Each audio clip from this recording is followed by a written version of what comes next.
Hello creative souls and welcome to this week's video. Do you ever find that the hardest part of painting is just getting started, especially on the days when you feel a bit slow and a bit heavy? I know I do.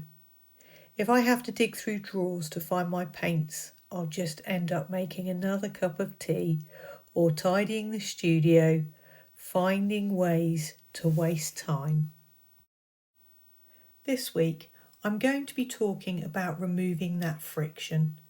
You might remember, if you watched last week's video, I tried to put together the perfect pencil case to keep all my everyday sketching bits and pieces in. Well, that was just one step. And I realised that I am still procrastinating. And this week, I can say it. Because I didn't have my paints out on my desk ready to go. I needed something that is just there, staring at me, asking to be used. So I've treated myself to the Kuretake Gansai Tambi 48 set to live permanently on my desk. I know these paints have had mixed reviews in the art community, but I know Diane Anton loves them and I've had my eye on them for a while. So I thought, right, let's see if this helps me to get my sketchbook practice going, especially on days like today when I just need a bit of comfort and some slow time in the studio. Now look at that. It's very exciting, isn't it? The first thing you notice, and it's what drew me to them, is the size of the pans. They look like sweeties in the box. They are huge compared to the little half pans I usually shove in my travel bag for when I'm out down in Cornwall or out travelling in Birdie. And in just a second, I'm going to take one out and you'll see that the name of the watercolours are written underneath the pans and also on the back of the little tray. This one's maroon. And you can see that they're quite long and flat. And so I got out my Winsor & Newton travel set, which I absolutely love. I used it lots last year. And you can see that the pans in the Winsor & Newton set are a lot smaller than the Kuretake ones. So they're perfect to have on the desk and to be able to use a big brush. Being able to use a bigger brush in these bigger pans reminds me not to get bogged down in the details. These pans seem to be shouting that at me. It's almost like they're saying, come on, let's make a mess. It's fine. Now, a little bit of housekeeping before I get messy with these paints. I know people worry about the ingredients of some of these paints. But Kuretake have confirmed that these paints are officially rated as non-toxic. Now that doesn't mean you can eat them. Please don't put your paints into your mouth. But they are safe to use and they are also classed as vegan, which I know is important to many of you. The packaging is lovely actually. It feels like a treat. But we're not just here to look at the box. Let's see how they actually behave on the paper. But first of all, I'm just going to swatch these paints out on the inside of the lid. Now, looking at the colour selection, you get quite a few metallics and golds in this 48 set. They are quite nice. They brought me a bit of joy today. However, I have one small gripe. Out of the 48 paints, there isn't a Payne's Grey, and you know how much I love Payne's Grey for moody dark grey for my landscapes. It seems a bit odd to have so many golds, but miss out on such a staple colour. To be honest, I would happily forfeit one of those golds for a proper Payne's Grey. It would just make this set perfect for me. So now I thought I would do a few swatches in my Sea Whites journal. I'm choosing colours that I'm going to be using today for my piece that I do later on. They seem to be very creamy going down almost like a cross between gouache and watercolour, but that finish is definitely more matte than I expected. Many artists out there said that when they dry there's almost a sort of shiny sheen to them. I certainly didn't get that with these paints today. However, the way I'm feeling today, a bit fragile and a bit quiet, that chalky finish actually feels really calming.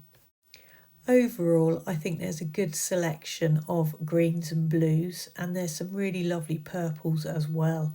And this yellow ochre is just perfect for landscapes. So there we go. It's not the neatest swatch sheet in the world.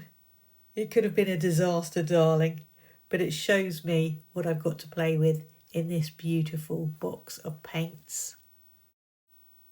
So I'm just going to write the names of the paints underneath. They weren't quite dry, and I did manage to put my hand straight into the green swatch underneath that blue one there. But never mind, I just got a bit of kitchen towel to lean on.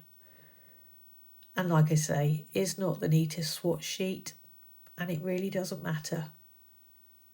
There I am in the mirror. So I'm just using a graphite pencil here just to sketch down this beautiful picture I found on Pixabay. It's somewhere up in Scotland. I don't know if it's in the Highlands, but look at those wonderful bright colours. And all of those wonderful bright colours can be found in the Kuretake watercolour set. So I'm just sketching away here. It's not completely accurate. It really is just a quick sketch of this beautiful cottage. What a place to live. It would be wonderful, wouldn't it?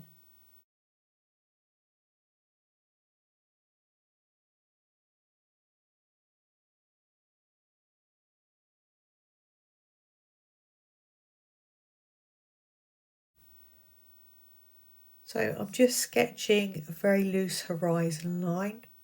There's some rolling mountains in the background.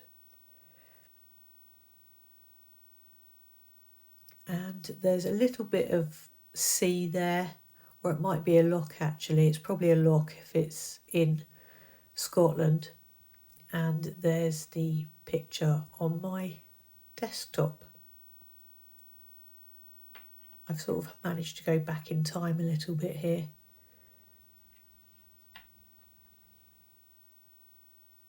And I forgot to press record to do the sky. I was quite anxious about doing the sky. I don't know why, because it is just in my sketchbook. And it made me forget to press record. So now I'm just mixing up a darker grey, because my gripe is there's no Payne's grey, but there is a black and there is a light grey and there is also a white in there. So getting this watercolour down on the page, I notice it is quite transparent, probably because I've got a lot of water in there. If you wanted a thicker consistency, sort of a creamier consistency, you would mix up a thicker mix, less water. But you know, it was quite versatile. I went in with a paper towel to sort of blot out some clouds.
So now I'm reaching for some purples. I think this one's actually violet, and they've got a nice selection of those colours in this tray, and they just show sort of the nice distant rolling mountains. And they've got some lovely bright greens in here as well, bright greens and dark greens. I noticed that the dark green in the tray wasn't quite dark enough for me, so I did mix in some black to take that green a little bit darker, just to get the shadows in the bushes.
So just sort of coming to the end of the initial painting, I thought I would try out the white paint here, and I tried to mix it really thickly, just to sort of show some breaks in the waves on the water.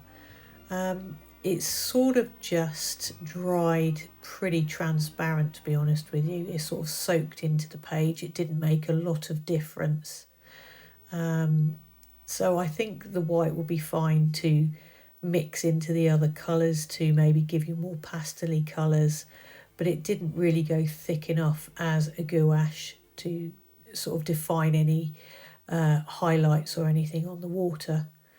And then here I'm just going in with a very light grey mix, using the white and the light grey just to give a bit of shadow on the end of the cottage there. But I'm coming to the end now, and I thought I would grab some Derwent drawing pencils and do a layer over the top with these. So I'm just having a little look through my selection, and I'm sort of picking out the earthy tones, and I noticed I did have a nice sort of mauve colour. Hang on, I've just picked it out of the jug now. It's called Mars Violet, and that looked really nice on the mountains. And then this pencil here I'm using on the cottage roof and the windows is actually a Payne's Grey. It's a polychromos pencil, and it's good for sort of defining around the windows and the roof line. And then I'm going back to the Derwent drawing pencils and putting in some grasses. I'm not really thinking about what I'm doing, I'm just going fast. And because this paint dried matte and not sort of glossy, like some people have said, the pencil actually went on really nicely over the top because there was some tooth to the dried paint. But also with these Sea Whites journals, there is a little bit of tooth to the pages as well. It's not like a hot press paper.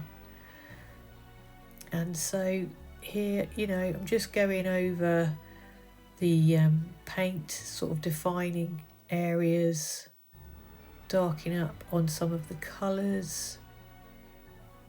And like I say, not really thinking about what I'm doing, just playing and enjoying my time in the studio. So, is this watercolour set going to stay on my desk? To be perfectly honest with you, it's a yes.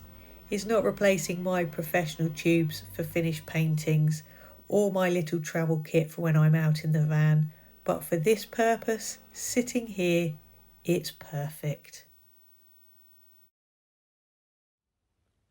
I hope you've enjoyed today's review of the Kuretake paints and my little mixed media sketch. I think they are definitely paints that will stay on my desk for quick painting. I don't think you can beat the professional watercolours like the Daniel Smith and the Winsor & Newton, but these are certainly a lovely set of paints, and it's for my ready to go setup on the desk. If you've been inspired to paint in your sketchbook this afternoon, or whenever you watch this, it's not necessarily the afternoon where you are, or set up a ready to go station on your desk so you can just do quick art, let me know in the comments below. Anyway, thank you for keeping me company this afternoon, and it just leaves me to say thank you for watching.